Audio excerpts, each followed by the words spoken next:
दोस्तों, आज की इस नई वीडियो में आपका स्वागत है। जैसे कि आज की इस नई वीडियो में हम क्लास 12 केमिस्ट्री वाया नए प्रैक्टिकल क्वेश्चन बताएंगे। हमारा टॉपिक है विद्युत रासायनिक सेल या डैनियल सेल, जिसे डैनियल सेल भी कहते हैं। ठीक है, जब हम डैनियल सेल को अपने चार्ट पेपर पर बनाकर ले जाते हैं वाइवा यानी कि प्रैक्टिकल के लिए, तो एग्जामिनर इससे रिलेटेड किस प्रकार के क्वेश्चन हमसे पूछ सकता है।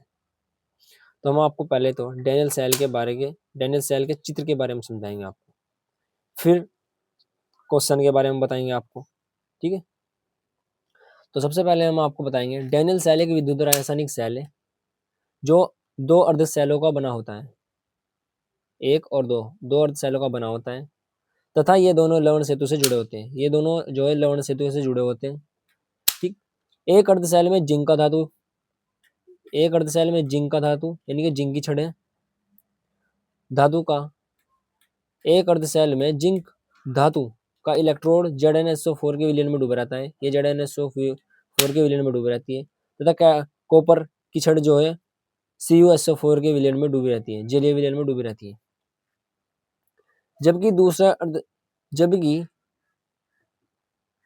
डूबी रहती है तो जिंक इलेक्ट्रोड का जो कार्य होता है वह एनोड का कार्य करती है। जो जिंक इलेक्ट्रोड होती है वो एनोड का कार्य करते हैं तथा क्योंकि इस पर ऑक्सीकरण होता है। जो जिंक इलेक्ट्रोड कार्य करती है ना, इलेक्ट्रोड एनोड का कार्य करती है, उस पर ऑक्सीकरण होता है।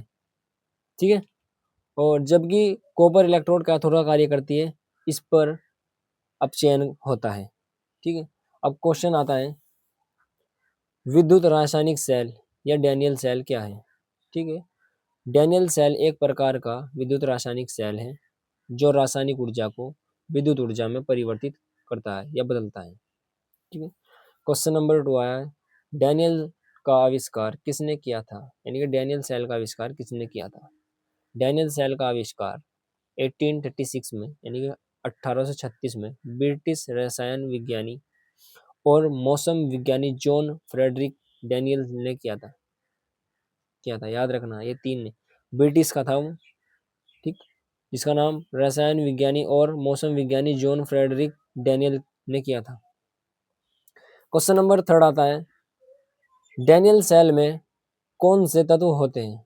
डैनियल सेल में जिंक और कॉपर होता है, दो ही तत्व होते हैं, जिंक और कॉपर।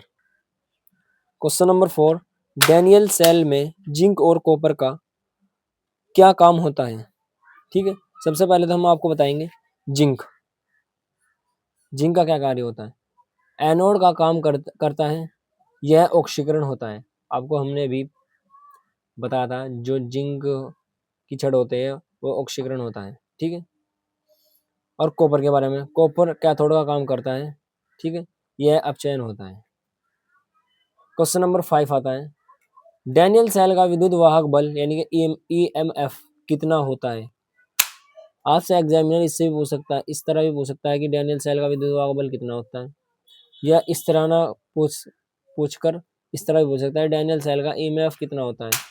ऐसा ना हो कि EMF के चक्कर में आप भूल जाओ। तो 1.1 वोल्ट होता है।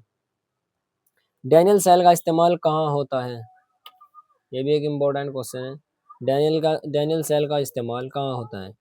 प्रयोगशालाओं में स्थिर वोल्टेज पाने के लिए डैनियल सेल का इस्तेमाल किया जाता है।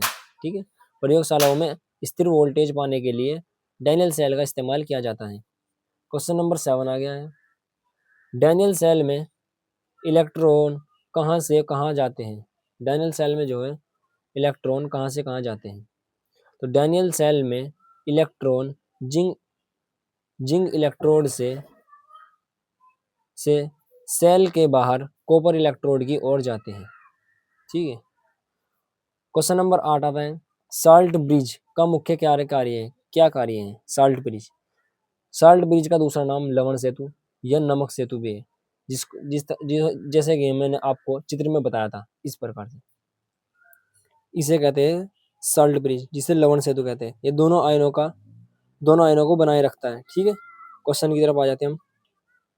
क्वेश्चन नंबर 8 था हमारा कि साल्ट ब्रिज का मुख्य कार्य क्या है। साल्ट ब्रिज को हमने आपको बताया था कि नमक सेतु या लवण सेतु भी कहते हैं। यह आयनों का संतुलन बनाए रखना और दोनों विलयनों के विद्युत तटस्थता को बनाए रखना या बनाए रखता है। ठीक, हमारा लास्ट क्वेश्चन है क्वेश्चन नंबर 9। डैनियल सेल में साल्ट ब्रिज की अनुपस्थिति में, यानी कि साल्ट यानी कि लवण सेतु की अनुपस्थिति में क्या होगा? अगर लवण सेतु ही ना हो डैनियल सेल में तो उसकी अनुपस्थिति में क्या हो सकता है? तो सबसे पहले हम आपको बताएंगे, डैनियल सेल में साल्ट ब्रिज की अनुपस्थिति में इलेक्ट्रोड के बीच आयनों का प्रवाह रुक जाएगा। आयनों का प्रवाह रुक जाएगा, ठीक है, जिससे सेल की कार्य प्रणाली प्रभावित होगी, जिससे सेल की कार्य प्रणाली प्रभावित होगी, जिस कारण हमारा सेल कोई कार्य नहीं कर पाएगा और बिना लवण सेतु के डैनियल सेल का कोई कार्य नहीं हो सकता।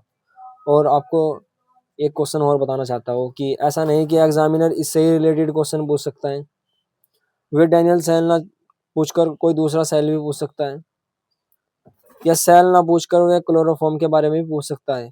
ऐसा ना हो कि आप इसको अच्छे से रिपेयर करके जाए और आपको इसी के बारे में वो पूछ सकता है आपसे। तो मैं आपसे यही कहना चाहता हूँ कि केमिस्ट्री को जितने भी डायग्राम है और वाइवा के जितने भी रिलेटेड डायग्राम है सबको पढ़कर जाए, सबके बारे में थोड़ा थोड़ा जान ले। जानना बेहतर है, अगर एक दो क्वेश्चन भी दिया जाए तो एग्जामिनर समझ जाएगा कि हाँ लड़का पढ़कर आया है। तो अगर आपको हमारी वीडियो पसंद आई तो वीडियो को लाइक करें और इस प्रकार की वीडियो देखने के लिए हमारे यूट्यूब चैनल को सब्सक्राइब भी करें।